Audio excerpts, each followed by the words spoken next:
খুব সাধারণভাবে তৈরি এবং টেস্ট অসাধারণ বন্ধু, অসাধারণ।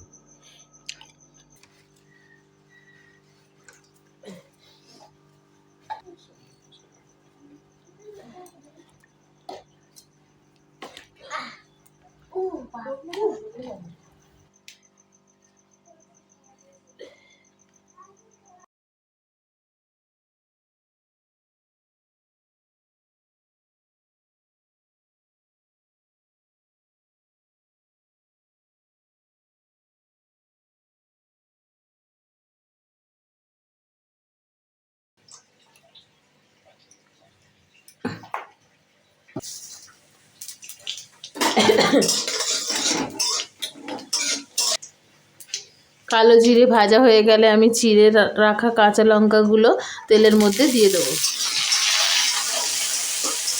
এরপর আমি কেটে রাখা ছোট ছোট করে আলুগুলোকে দিয়ে দেব তেলের মধ্যে।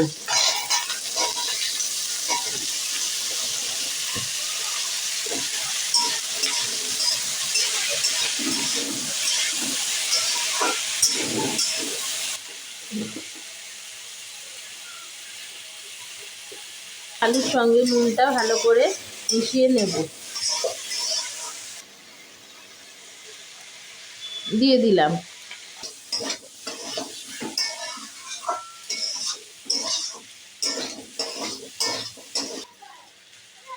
খুব অল্প সময় লাগবে এই সবজিটা তৈরি করতে। দেখো বন্ধুরা, আমি জল দিয়ে দিলাম। দেখো আমি আটা ময়দা একসঙ্গে মিশিয়ে নিয়েছি। তোমরা শুধু ময়দারও করতে পারো, আবার শুধু আটা দিয়েও করতে পারো। নুন দিয়ে দিলাম। এরপর আমি চিনি দিয়ে দিচ্ছি, তাহলে পরোটাটা খুব সুন্দর নরম ও তুলতুলে হবে। ময়াম দেওয়ার পর আমি ভালো করে এগুলি ময়দা আটার সঙ্গে ভালো করে মিশিয়ে নেব।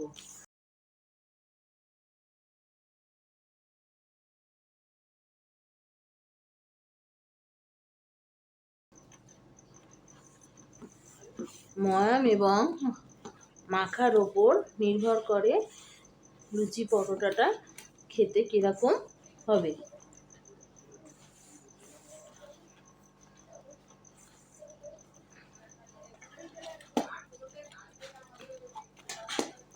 দেখো বন্ধুরা, আমি আটা ময়দাটা যে মেখে নিয়েছি, মাখছি বেশ কিছুক্ষণ ধরে আমি মাখবো। আমি আলুটা সিদ্ধ হওয়ার জন্য ঢাকনাটা দিয়েছিলাম, ঢাকনাটা এবার খুলে দেখছি।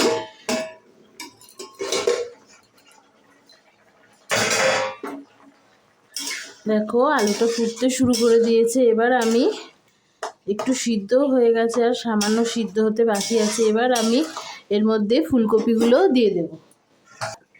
যে ফুলকপিগুলো আমি ছোট ছোট টুকরো করে কেটে রেখেছি, এগুলো এবার আলুর মধ্যে দিয়ে দিচ্ছি। এবার আলু ফুলকপি একসঙ্গে সিদ্ধ হয়ে গেলে আমি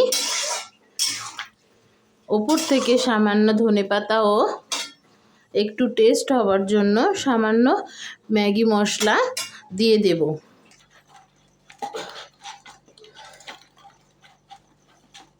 দেখো আমার ময়দা মাখা হয়ে গেছে। এবার আমি 10 মিনিট মতো রেখে দিচ্ছি। আমি ঢাকনাটা খুলে দেখছি আলু ফুলকপি কতটা সিদ্ধ হতে বাকি আছে।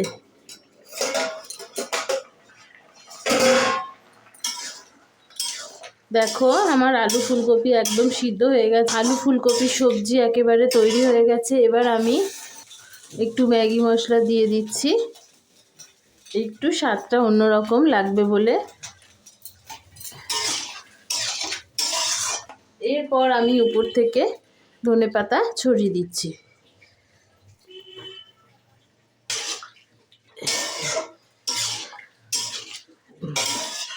এবার রুটি পরোটা লুচি তোমরা যেটা দিয়েই খাবে খুবই সুন্দর খেতে লাগবে।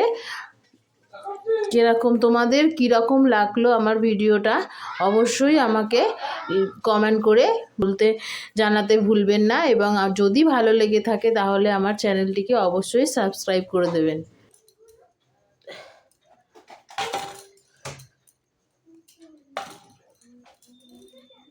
কত নরম হয়েছে দেখো আটা মাখাটা। আমি লেচিগুলো সব তৈরি করে নিয়েছি। এবার আমি আপনারা গোল গোল করেও করতে পারেন এবং ত্রিভুজাকৃতি করেও করতে পারেন। আমি আজকে ত্রিভুজাকৃতি করে পরোটাটা বেলে পরোটা ভাজবো। তোমরা দেখতে থাকো। দেখো বন্ধুরা, আমি পরোটাটা ত্রিভুজাকৃতি করে বেলে ভেজে নেব। বন্ধুরা, এখানে আমি অবশ্যই একটা টিপস দিয়ে রাখবো। তোমরা পরোটাটা এই বেলার সময় না, যখন ভাঁজ করবে তখন প্রত্যেকটা ভাঁজের মধ্যে যদি সাদা তেল আর ময়দা ছড়িয়ে দাও না, পুরো লাচ্চা পরোটার মতন হয়ে যাবে বন্ধুরা। খুব সহজেই তোমরা এটা তৈরি করে নিতে পারবে। প্রত্যেকটা যখন ভাঁজ করলে প্রথম ভাঁজটা সে তার মধ্যে ময়দা আর সাদা তেল ছড়িয়ে দেবে, সাদা তেল আর ময়দা। দেখবে বন্ধু, অসাধারণ এক লাচ্চা পরোটা তৈরি হয়ে গেছে। বন্ধুরা, আমাদের এই অতি সাধারণভাবে তৈরি রেসিপিগুলো তোমাদের কেমন লাগে আমাদের কমেন্ট করে জানাতে ভুলো না কিন্তু। টাটা, গুড বাই বন্ধু। তাওয়া বসিয়ে দিয়েছি, দেখো আমি ফ্রাই প্যানের মধ্যে ভাজছি। যেহেতু পরোটা আমি অল্প তেল দিয়ে করছি, তাই এইটার মধ্যেই আমি তাওয়ার মধ্যে এই ফ্রাই প্যানের মধ্যেই ভেজে নিচ্ছি। ফ্রাই প্যানটা গরম হয়ে গেছে, আমি পরোটাটা দিয়ে দিলাম। প্রথমে আমি পরোটাটার এপিট ওপিট সেঁকে নেব, তারপর আমি তেল দিয়ে ভাজবো।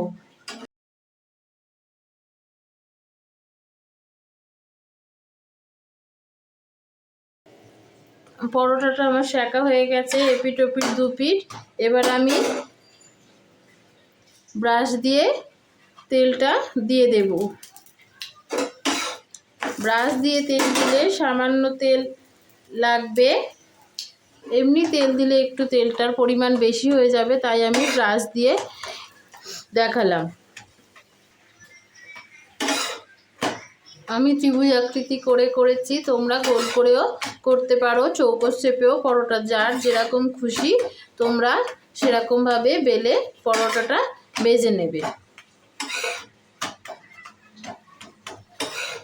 দেখো আমার হয়ে গেছে পরোটাটা ভাজা। আমি পরের পরোটাটা এক এক করে আমি সব পরোটাগুলো ভেজে নেব। গরম গরম খেতে খুবই ভালো লাগবে। ঠান্ডার সময় কেন, সব সময় জিনিস গরম খেতে একটু বেশি ভালো লাগে।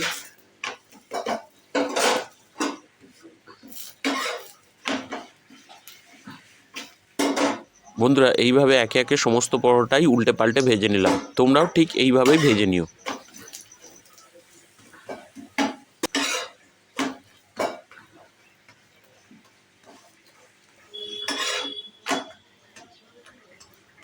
বাচ্চাদের স্কুলের টিফিন, অফিসের টিফিন এবং ঘরে রাতের খাবারেও এবং সকালের জলখাবারেও আপনারা এই পরোটা তৈরি করে।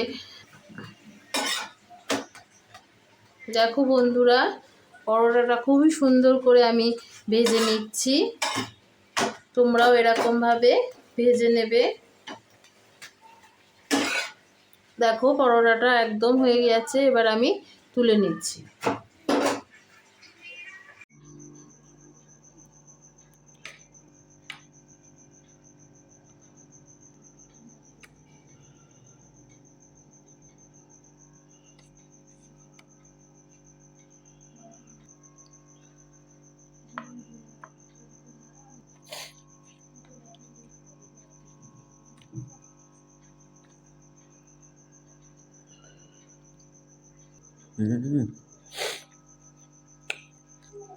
অসাধারণ বন্ধু, অসাধারণ খেতে হয়েছে।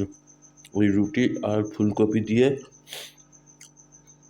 আলুর চচ্চড়ি অসাধারণ খেতে হয়েছে বন্ধুরা। তোমরাও বাড়িতে এই রেসিপি এইভাবে বানিয়ে দেখো, খুব ভালো লাগবে।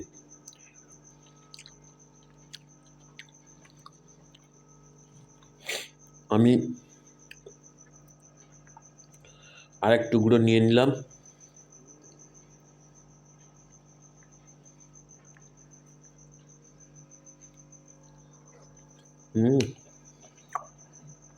ঝোলটা যা হয়েছে না বন্ধু, একদম তুলনা নেই বন্ধু। খুব সুন্দর খেতে হয়েছে। তোমরাও বাড়িতে এই রেসিপি এইভাবে বানিয়ে দেখো, খুব ভালো খেতে লাগবে।